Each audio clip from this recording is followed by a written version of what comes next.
and the intellect is responding to the questions. And the soul that said the 13 tenets of Jewish belief, many of them, I understand why they're necessary.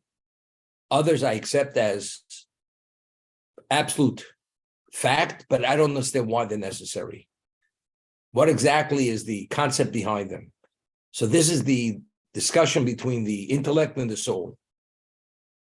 Now, Tchias HaMesim, resurrection, that's a fundamental, that's the closing 13th tenet of Jewish belief. He says, we accept this, we believe it with absolute faith and belief. So the soul says, that's exactly, why is that a fundamental? That there's one God, there's nothing outside of God, that I understand. The objective of creation, you've explained to me. The whole concept of reward and punishment, but that we have to believe in resurrection, although it's a fact, that I need some level of clarification. Why is that a necessity and a crucial, basic element in terms of having a share in the world to come?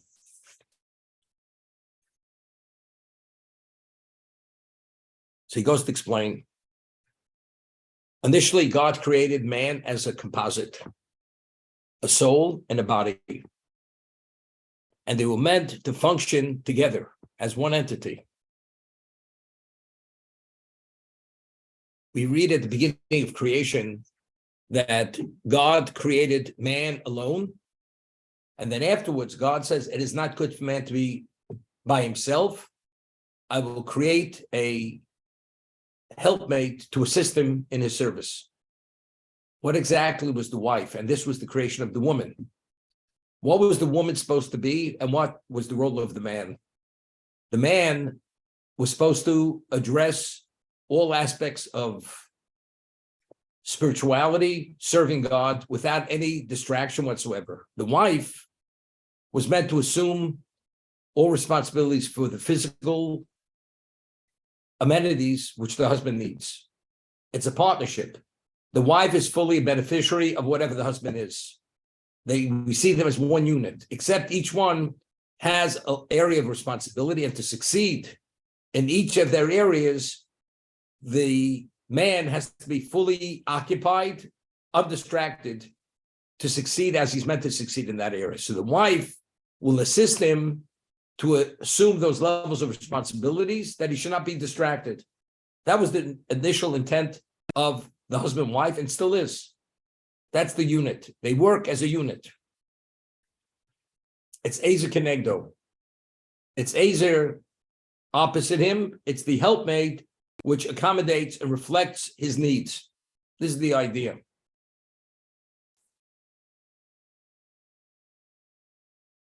In Hebrew, the word for man is ish. The word for woman is isha. So what is the letter that differentiates between the man and the woman? Yud and a hey. Ish is spelled Aleph, Yud, Shin. And the woman doesn't have the Yud, but it has a hey. It concludes with a hey. Yud, hey, is one of the names of Hashem. Represents the divine presence. So the Talmud tells us that if between the man and woman, within this couple, within this unit, if God is present in that unit, then it's Ish Isha. They function as man and wife, as man and woman. But if you remove the Aleph, the Yud and the Hey, from the Aleph Shin, and from Aleph Shin Hey, what's left? Aleph Shin, Aish, fire. Meaning it will not succeed. Even though we've people who are godless, seemingly they succeed, but that's not the objective of what creation originally was meant to be. Creation was meant to be the man and woman serve God, and the thrust of everything that their lives are about is to sit and bask in God's service and be a beneficiary of his goodness. But that's only if you have Yud and Hey. If you have the Yud in the Ish and the Hey in the woman, then they work in tandem to bring about this result. But if you take the Yud out of the male and you take the hay off the woman, you're left with olive shin, you're left with fire. Fire means ultimately it will burn out. It'll self-destruct. And after a lifetime of living, there's nothing left. There's no eternity. But if you have Yud and Hey in the Ish and Isha, then you're connected to God. And if you connected to God, you're connected to eternity because God is eternal, God is infinite. What I'm telling you, this is the Talmud. The Talmud says this. But this objective of the human being, what's the purpose of the value of his life? Avodas HaKodesh, serving the holy service. That's what it's all about. We find that before we were redeemed from Egypt, we were approaching Pesach, Egypt was referred to as bondage. Where were we? We were the slaves of Pharaoh. We were Avdi Paro, the servants, the slaves, not servants, the slaves of Paro. We were his chattels. When we were redeemed by God to be taken out of Egypt, whose servants did we become? Whose subjects did we become? God says, until now, you're Pharaoh's subjects. Now, through this redemption, this emancipation, now you're my subjects. Now, a subject is bound to the dictate of the master. When we were in Egypt, being his chattels, we understood we had no choice but to serve the master. Who's the master? Pharaoh. And if you don't serve the master, there are consequences. Consequences to the degree that you may not even exist. God says, now you're my subjects. You're no longer the subjects of Pharaoh. Therefore, as a result of that, you have no choice but to follow my dictate. But the difference between my dictate and Pharaoh's dictate is, Pharaoh's dictate was in his own interest. My dictate is in your interest. Because God, who's infinite and perfect on an absolute level, God needs nothing. That God took us as his subjects, because ultimately, we being the descendants of the patriarchs, the potential we have, no other nation has, because of the spiritual core which we possess, only due to what Avram, Yitzchak, and Yaakov had developed within themselves. Now we are beneficiaries of that. Therefore, God says, you will be my subjects, and you're qualified to be the ultimate beneficiaries. So we're the servants of God, his subjects, but who's the beneficiary? We're the beneficiaries. In Egypt, we were not the beneficiaries. Pharaoh was the beneficiary. He benefited. We were only there to serve him, for him. When we serve God for ourselves. By serving God, we are beneficiaries of that service. Because now we have a relation with God. To bring out another point, a Jew is not permitted to sell himself into slavery. If you sell yourself into slavery, it's Torah violation. Why? Because God says, when I take you out of Egypt, avodayim, you are my servants. You are my subjects. What's the inference of mine? The inference is mine and no one else's. If you're the subject of a king, do you sell yourself to a commoner? You're disgracing the king. It's inappropriate. If you are the subject of the king, how do you sell yourself to a commoner, to serve a commoner? Could you imagine a person's a prince and he goes and hires himself out to shine shoes of slaves? Who are you disgracing? The king says, my son is shining shoes. It's inappropriate because it's my son. So the main focus, it's my son. It's inappropriate because of who you are. If you're the prince, you can't fall to certain levels because you're disgracing the master. You're disgracing the king. God took us out of Egypt to be his subjects, to serve him, not to serve commoners. Serving a commoner, you're desecrating your status. Therefore, it's a Torah violation. And therefore, if a person is a slave for more than 6 years, and he says, I want to remain in a state of servitude because I love my master, I love my wife, I love my children, although they're not his, because the woman is a Canaanite woman, you put a hole through the cartilage of his right ear to indicate that somehow Sinai does not resonate with him. He has a defective hearing apparatus. There's something in the brain that cannot process for him to fully appreciate who he is. And therefore, he's talking this foolishness. I love my master. What do you mean love your master? Jews only have one master. God's our master. How could you call a commoner your master? It's like, you've taken something that you're talking not sense. You're talking foolishness.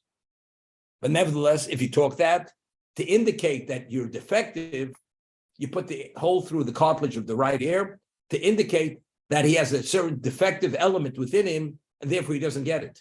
And therefore he's talking and behaving this way, and his value system is totally off for that reason.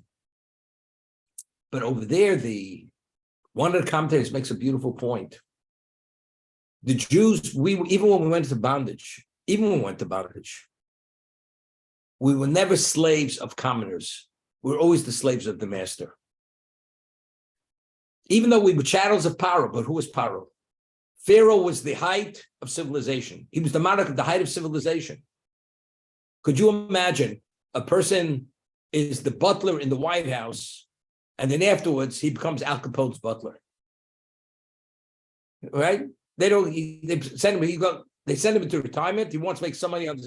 He works for Al Capone as his butler. After being the butler in the White House, the president, you represent the American people. This is who you become a butler. It's a disgrace. Even when you're going from mortal to mortal, or you say from portal to portal, right? One hole is bigger than the other. Okay? So it's interesting. Who are we when we went to Egypt? We were the children of Abraham, Yitzchak, and Yaakov.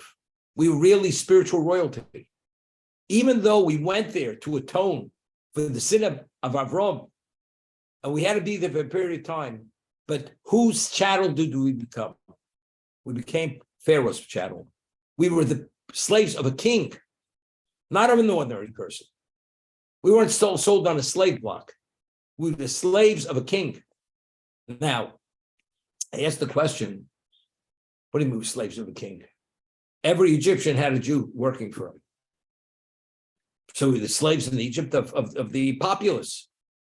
So what do you mean we're the slaves of Pharaoh? So tremendous insight. During the years of famine, who oversaw the financial coffers of Egypt and all the food storages? Yosef. Yosef was the viceroy of Egypt. Yosef, whatever he did was to prepare for the ultimate bondage in Egypt. And he provided for his family and for the future. He did something ingenious. The Egyptians come and they said, during the years of famine, we have no money left. We've exhausted all our finances. So he says, you mean you don't have flocks, you don't have herds? So they said, okay, we'll give you our flocks and our herds. Comes the next year, there's 7 years of famine. So they said, all we have left is our bodies and our land. He says, not a problem. You're going to become the chattels of Pharaoh. The Egyptian people became, not only because he's the king, they became his chattels. They sold themselves to the king for the food. So the land and their bodies became the king's assets. They're his assets. And there was an agreement. The government will give you seed, you plant, 4/5 you keep, 1/5 goes to the government, goes to the king. But forever, you people are the chattels of Pharaoh. So why did Yosef do that? Because now when we became slaves in Egypt, even though we worked for the commoners, who was the commoner? The commoner is the chattel of the king. You're really working for the king. It's like you work in a company where all the employees belong to work for the owner. So when you're working for your person above you, he's not your employer. Your employer is the owner of the company. When we worked as slaves and slaves for the commoners were not our masters. The master was Pharaoh, because Pharaoh was the master of all the people in Egypt. So there was never a time in the history of the Jewish people that we were ever the slaves of commoners. We're always the slave of a king. We're always treated in a princely royal environment. So where are we shifting? We're shifting from royalty to royalty, lahavdil, royalty of mortal royalty to the ultimate royalty, which is spiritual royalty, which is God himself. That's what happened over there. But originally, if Adam wouldn't have eaten of the tree of knowledge, what was the function of Adam and Eve? To participate in unison, only to be fully invested in God. You're not invested in yourself because you weren't yet tainted with evil, because he didn't ingest, he didn't cross that line to eat of the tree of knowledge. And initially, what was it meant to be? Adam and Eve to be engaged in the service of God in sanctification, and this was meant to be forever. Death had no relevance to them. As a result of eating of the tree of knowledge, God says, the day that you will eat, you will die. Not instantaneously, you will become subject to death. You will no longer be eternal as you are today. You will have to die. But what was the original intent of creation? That the human being should be eternal. And that was the intent. So although approach A didn't work, and now we have approach B, that when we're born, we're meant to die, but the original intent was man has to be eternal. That body and soul, you should have a relationship with God. That was the original intent of creation. And that intent never changed. We're still working towards the end. As he explained earlier, that every nuance of existence, every event of existence is ultimately to lead that we should recognize that everything emanates from God. When God will expunge all evil from existence, and everybody in retrospect will understand how every detail of history was a necessity to bring to the end result, identically, which although we went off the rails many times because Adam ate of the tree of knowledge, but at the end, we will understand in retrospect that reality. So ultimately, what Adam could have understood immediately, as the Ramchal says, it's taken 6,000 years to come to that level of realization. But that realization came to fruition. It took a lot longer. Identically, as the original intent was body and soul to be in one entity and to be eternal, ultimately, that end result is going to be. That reality hasn't changed, but there's a delay on it. You know what the delay is called? Death, and then you have to wait for resurrection to restore it to that level that it's meant to be, which is body and soul functioning in unison to bask in God's glory, which is the ultimate level of good. That's the understanding. And that's the concept of Tchias HaMesim, because that was the original intent of creation, which God wanted that reality to be. As Echad is essential to Jewish belief, that what's Echad, as we explained, unity of God, that everything emanates from him. And despite all the reasons why there are distortions that take us away from that reality, in our belief, we have to believe that. That's the unity of God. That's Shema Yisrael, Hashem Elokeinu, Hashem Echad. Everything emanates from him. As we acknowledge God for the good, we acknowledge God for the bad. Daino Emes. He's the true judge. Whatever he does, he's tweaking the system continuously to ultimately arrive at that end result, at the goalpost, which is when we all will realize in retrospect what God is and why we exist and how everything emanated from God. That's the understanding. Identically, if the original intent was eternity, body and soul, ultimately that will come back. Because that's what God wants. But it has to come back. You died. Person dies. He's subject to death. As God brought man into existence initially, he willed body and soul to be in one entity and to work in tandem. Ultimately, it's coming back. He wills it again, that the remains of the person, although it turned to dust, should be rejuvenated, should be resurrected to rejoin the soul and the body. God will bring the soul from the soul world that it's in a holding pattern and reinsert it.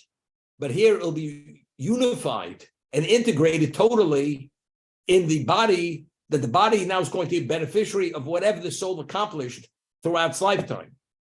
And now body and soul being fully integrated, being spiritualized, now you're ready for real time to be in God's presence for all eternity, to be a beneficiary of the absolute good.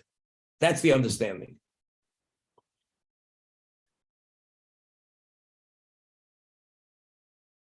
There's a famous word from the Shalom Kodesh that the Shalom writes. He was a 18th century Kabbalist. He writes that the Gemara tells a very interesting story. Rabbi Akiva was one of the 10 martyrs who was killed by the Romans after the destruction of the Second Temple. And he was put to death with a level of bestiality and cruelty not to be imagined. They slayed the flesh off his body. Okay? While this was happening, Moshe Rabbeinu, when he went to receive the Torah in heaven, God showed him all the future Torah leaders and generations. And he showed him Rabbi Akiva. That Rabbi Akiva disseminates Torah at a very unique, one-of-a-kind level. And he asks God, what will his reward be? So he says his reward will be, and he shows him a depiction of what's going to be in the future, how the Romans are going to butcher him, literally to slay the flesh off his body. So Moshe asks God a question. Zu Torah v'zu schara. This is Torah, and that's the reward for Torah. Torah is the ultimate. You'd think the reward should be something not to be fathomed. And you show me his reward is the slaying the flesh off his body, a level of cruelty not to be imagined. So Moshe says, Zu Torah v'zu schara. This is Torah, this is its reward. So God says to Moshe, Shtok, remain silent. Kach olah v'machshava tchila. This was my original intent of creation. What does that mean? So the Shalom Kodesh explains it this way. Initially, we had said many times, if you read the opening passages in the Torah, verses, the appellation of God is Elokim. Elokim is the appellation for attribute of justice. And then all of a sudden, after creation is created, 6 days, it says, Hashem Elokim. Yud-Kei Vav-Kei is the attribute of mercy. God coalesced mercy, then now justice manifests itself differently. Ultimately, it's justice, but the way it's meted out with mercy. Justice means you cross the line, immediate retribution. God says, but since man is prone to fail, people couldn't survive. So since the objective of creation that there should be a human being to survive and to succeed, if I rein in him immediately, there's no world. Therefore, God introduced the attribute of mercy. But why is justice so crucial? Because if there's justice and exactness, the program, the functions correctly. You weed out all the defective or interference in the system. The system is a perfect system. Because the viruses in the system, you remove the viruses. So therefore, man, to keep that special level, the attribute of justice is what? Is vital. Except human couldn't survive it. So God had no choice. But if you want to have a world, you have to have the attribute of mercy. However, there were those special Jews that they're so perfect, they're able to God could deal with them with the attribute of mercy, exactness. After Reb Kiva was a level, as we say, he was the greatest Torah sage of his generation. As he was being butchered, his students were crying, and he says to his students, why are you crying? Don't you realize I've waited for this moment my whole life? Because in my life, I never had the opportunity to demonstrate my life my love for God, even to give my life, even the most cruel level. This is the ultimate expression of love for God, that despite the fact is they're butchering me, I'm willing to give it all away, no matter what. That was the ultimate level. That was the ultimate level of justice. That was the attribute of justice. Only because Reb Kiva was at that special level, he sees that this is an opportunity to demonstrate my love. That was the original intent of creation. So with people like Rabbi Akiva, the original intent of creation was attribute of justice in its unadulterated form. For most 99% of humanity who cannot deal with that, God has to deal with them with the attribute of mercy. But if that special person, that's the opportunity, because he could deal with it, and there are no questions. And to the contrary, he sees it as the ultimate opportunity. There, God allows the attribute of justice to be in full force. So that person should be the ultimate beneficiary of whatever that may be, which was the original intent. And that's what he says. That was my original intent of creation. It should be that way, except unfortunately, 99.9% of people cannot deal with it. But those which you count them on one hand throughout history, they could deal with that. Therefore, Reb Kiva was not that person. But again, we're going back to the same concept. Going back, what was the original intent of creation? Original intent of creation was man should be eternal. Therefore, but unfortunately, he has to die. But ultimately, it's coming back, because God will take the soul and body and reunite them. And ultimately, that composite won't be a composite. It'll be fully coalesced and integrated as one entity. And that one entity will be forever to bask in God's radiance, to be the beneficiary of the ultimate, which is God's presence himself.